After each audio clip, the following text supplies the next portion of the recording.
लोग कुछ जगहों पर बोलने की गलती करते हैं और इसका बुरा असर उनके करियर, लाइफ और पर्सनैलिटी यानी व्यक्तित्व सभी पर नजर आता है। हम आपको बताने जा रहे हैं कि हमें किन जगहों पर चुप रहना चाहिए। आपका ये तरीका व्यक्तित्व में निखार लाने का काम भी करता है। जानें, किसी के बोलने का तरीका उसके व्यक्तित्व के बारे में बहुत कुछ बताता है। आप तेज धीरे, कम या ज्यादा किस तरह बोल रहे हैं, ये करियर और लाइफ दोनों के लिए मायने रखता है। ये भी सच है कि हमें अपनी बात को रखना आना चाहिए, लेकिन कई बार हालात ऐसे होते हैं कि चुप रहने में ही भलाई होती है।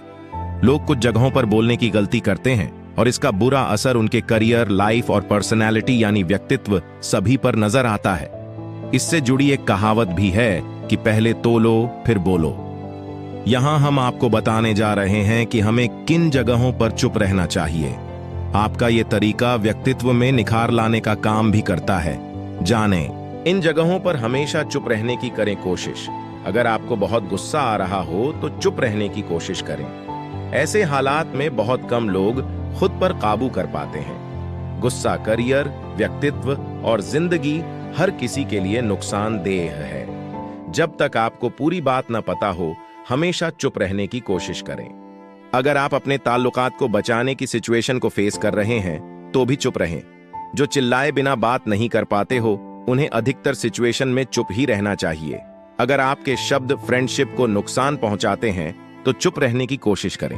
अगर किसी इंसान को गलती से बुरा फील कराने के हालात बन जाए तो चुप रहने में ही भलाई होती है। जब भी आप हद से ज्यादा इमोशन फील करें तो आपको चुप रहना चाहिए। पर्सनालिटी डेवलपमेंट में कम बोलना और ज्यादा सुनना किसी गुण से कम नहीं है।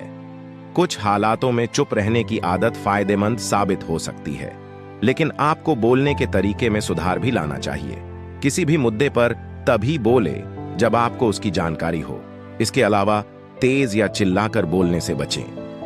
आपकी ये आदत दूसरों की नजरों में इंप्रेशन को डाउन कर सकती है। जब आप गुस्सा या परेशान महसूस करते हैं, जब भावनाएं चरम पर हों तो मौन स्वर्णिम होता है।